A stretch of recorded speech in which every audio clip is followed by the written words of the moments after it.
بسم اللہ الرحمن الرحیم۔ شروع اللہ کا نام لے کر جو بڑا مہربان نہایت رحم والا ہے۔ یاسین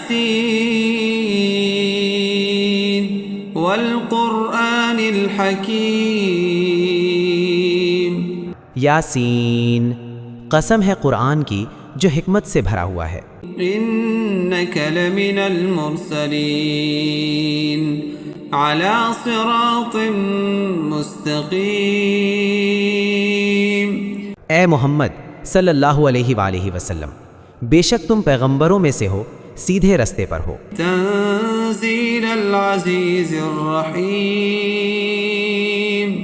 یہ قرآن غالب و مہربان کا نازل کیا ہوا ہے۔ لتنذر قوما ما انذر آباؤهم فهم غافلون۔ تاکہ تم ان لوگوں کو جن کے باپ دادا کو خبردار نہیں کیا گیا تھا خبردار کر دو کہ وہ غفلت میں پڑے ہوئے ہیں۔ لقد حق القول على أكثرهم فهم لا يؤمنون۔ ان میں سے اکثر پر اللہ کی بات پوری ہو چکی ہے، سو وہ ایمان نہیں لائیں گے۔ انا جعلنا في اعناقهم اغلالا فهي الى الاذقان فهم مقمحون۔ ہم نے ان کی گردنوں میں طوق ڈال رکھے ہیں اور وہ ٹھوڑیوں تک پھنسے ہوئے ہیں، تو ان کی گردنیں اکڑی ہوئی ہیں۔ وجعلنا من بين أيديهم سدا ومن خلفهم سدا فأغشيناهم فهم لا يبصرون۔ اور ہم نے ان کے آگے بھی دیوار بنا دی اور ان کے پیچھے بھی، پھر ان پر پردہ ڈال دیا تو یہ دیکھ نہیں سکتے۔ وسواء عليهم أأنذرتهم أم لم تنذرهم لا يؤمنون۔ اور تم ان کو خبردار کرو یا نہ کرو، ان کے لیے برابر ہے، یہ ایمان نہیں لائیں گے۔ انما تنذر من اتبع الذکر وخشی الرحمن بالغیب فبشره بمغفرة واجر کریم۔ تم تو صرف اس شخص کو خبردار کر سکتے ہو جو اس نصیحت یعنی قرآن کی پیروی کرے اور رحمان سے غائبانہ ڈرے، سو اس کو مغفرت اور بڑے ثواب کی بشارت سنا دو۔ انا نحن نحيي الموتى ونكتب ما قدموا وآثارهم وكل شيء احصيناه في امام مبين۔ بے شک ہم مردوں کو زندہ کریں گے اور جو کچھ وہ آگے بھیج چکے اور جو ان کے نشان پیچھے رہ گئے ہم ان کو قلم بند کر لیتے ہیں، اور ہر چیز کو ہم نے کتاب روشن یعنی لوح محفوظ میں لکھ رکھا ہے۔ واضرب لهم مثلا اصحاب القرية اذ جاءها المرسلون۔ اور ان سے گاؤں والوں کا قصہ بیان کرو جب ان کے پاس پیغمبر آئے۔ اذ ارسلنا اليهم اثنين فكذبوهما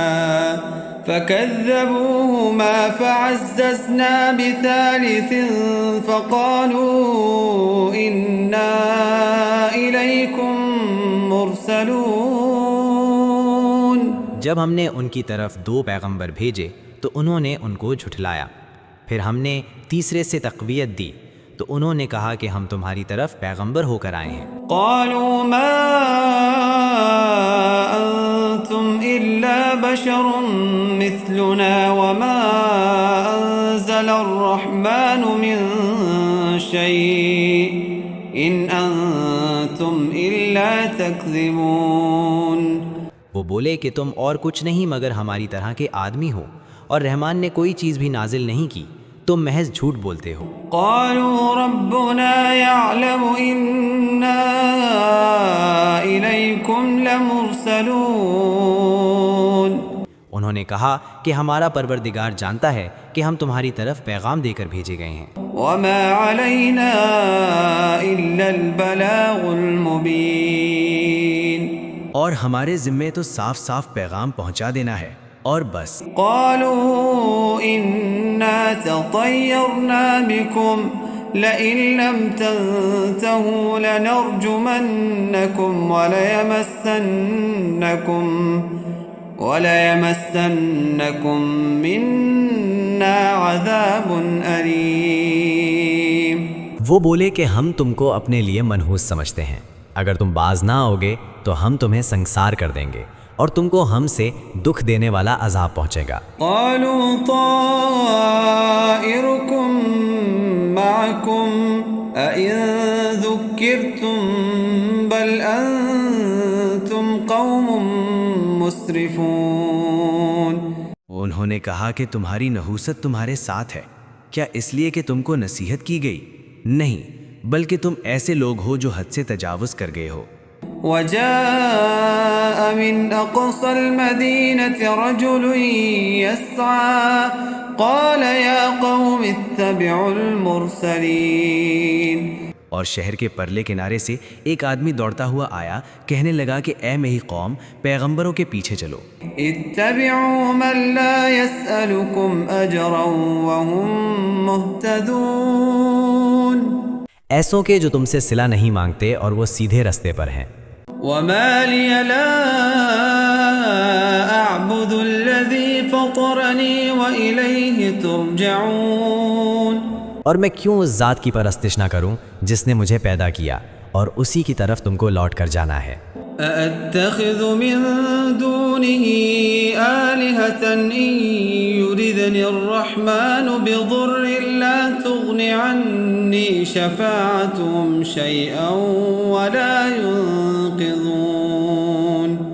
کیا میں اس کو چھوڑ کر اوروں کو معبود بناؤں کہ اگر رحمان مجھے نقصان پہنچانا چاہے تو ان کی سفارش مجھے کچھ بھی فائدہ نہ دے سکے اور نہ وہ مجھے چھڑا ہی سکے۔ إني إذا لفي ضلال مبين۔ تب تو میں کھلی گمراہی میں پڑ گیا۔ إني آمنت بربكم فاسمعون۔ میں تو تمہارے پروردگار پر ایمان لایا ہوں، سو میری بات سن رکھو۔ قيل ادخل الجنة قال يا ليت قومي يعلمون۔ حکم ہوا کہ بہشت میں داخل ہو جا، بولا کاش میری قوم کو پتہ چل جائے کہ میرے رب نے مجھے بخش دیا اور مجھے عزت والوں میں شامل کیا۔ بما غفر لي ربي وجعلني من المكرمين۔ اور ہم نے اس کے بعد اس کی قوم پر کوئی لشکر نہیں اتارا اور نہ ہم اتارنے والے تھے۔ وما أنزلنا على قومه من بعده من جند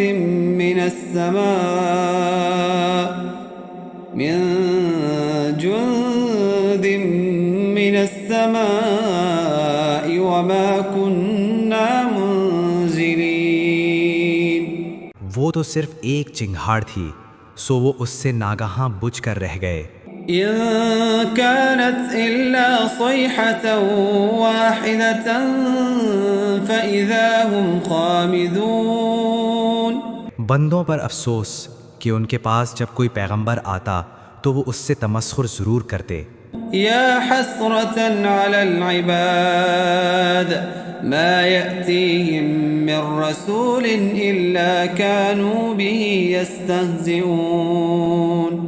ألم يروا كم أهلكنا قبلهم من القرون أنهم إليهم لا يرجعون وإن كل لما جميع لدينا محضرون۔ وآية لهم الأرض الميتة أحييناها وأخرجنا منها حبا فمنه يأكلون وجعلنا فيها جنات من نخيل وأعناب وفجرنا فيها من العيون ليأكلوا من ثمره وما عملته أيديهم أفلا يشكرون۔ سبحان الذي خلق الأزواج كلها مما تنبت الأرض ومن أنفسهم وممما لا يعلمون وآية لهم الليل نسلخ منه النهار فإذا هم مظلمون والشمس تجري لمستقر لها ذلك تقدير العزيز العليم والقمر قدرناه منازل حتى عاد كالعرجون القديم لا الشمس ينبغي لها أن تدرك القمر ولا الليل سابق النهار وكل في فلك يسبحون وآية لهم أنا حملنا ذريتهم في الفلك المشحون وخلقنا لهم من مثله ما يركبون وإن نشأ نغرقهم فلا صريخ لهم ولا هم ينقذون إلا رحمة منا ومتاعا إلى حين وإذا قيل لهم اتقوا ما بين أيديكم وما خلفكم لعلكم ترحمون وما تأتيهم من آية من آيات ربهم إلا كانوا عنها معرضين وإذا قيل لهم أنفقوا مما رزقكم الله قال الذين كفروا للذين آمنوا أنطعم من لو يشاء الله أطعمه إن أنتم إلا في ضلال مبين ويقولون متى هذا الوعد إن كنتم صادقين ما ينظرون إلا صيحة واحدة تأخذهم وهم يخصمون فلا يستطيعون توصية ولا إلى أهلهم يرجعون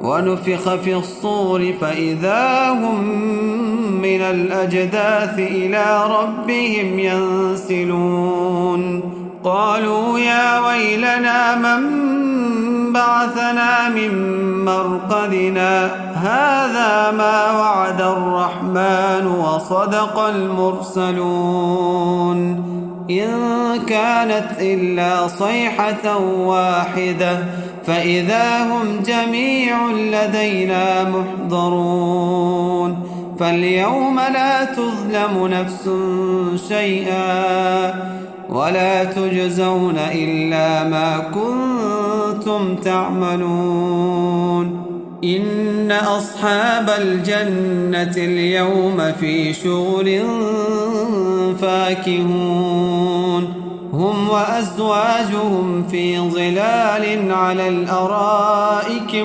متكئون لهم فيها فاكهة ولهم ما يدعون سلام قولا من رب رحيم وامتازوا اليوم أيها المجرمون ألم أعهد إليكم يا بني آدم ألا تعبدوا الشيطان إنه لكم عدو مبين وأن اعبدوني هذا صراط مستقيم ولقد أضل منكم جبلا كثيرا أفلم تكونوا تعقلون هذه جهنم التي كنتم توعدون اصلوها اليوم بما كنتم تكفرون اليوم نختم على أفواههم وتكلمنا أيديهم وتشهد أرجلهم بما كانوا يكسبون ولو نشاء لطمسنا على أعينهم فاستبقوا الصراط فأنى يبصرون ولو نشاء لمسخناهم على مكانتهم فما استطاعوا مضيا ولا يرجعون ومن نعمره ننكسه في الخلق أفلا يعقلون وما علمناه الشعر وما ينبغي له إن هو إلا ذكر وقرآن مبين لينذر من كان حيا ويحق القول على الكافرين أولم يروا أنا خلقنا لهم مما عملت أيدينا أنعاما فهم لها مالكون وذللناها لهم فمنها ركوبهم ومنها يأكلون ولهم فيها منافع ومشارب أفلا يشكرون واتخذوا من دون الله آلهة لعلهم ينصرون لا يستطيعون نصرهم وهم لهم جند محضرون فلا يحزنك قولهم إنا نعلم ما يسرون وما يعلنون أولم ير الإنسان أنا خلقناه من نطفة فإذا هو خصيم مبين وضرب لنا مثلا ونسي خلقه قال من يحيي العظام وهي رميم قل يحييها الذي أنشأها أول مرة وهو بكل خلق عليم الذي جعل لكم من الشجر الأخضر نارا فإذا أنتم منه توقدون أوليس الذي خلق السماوات والأرض بقادر على أن يخلق مثلهم بلى وهو الخلاق العليم إنما أمره إذا أراد شيئا أن يقول له كن فيكون فسبحان الذي بيده ملكوت كل شيء وإليه ترجعون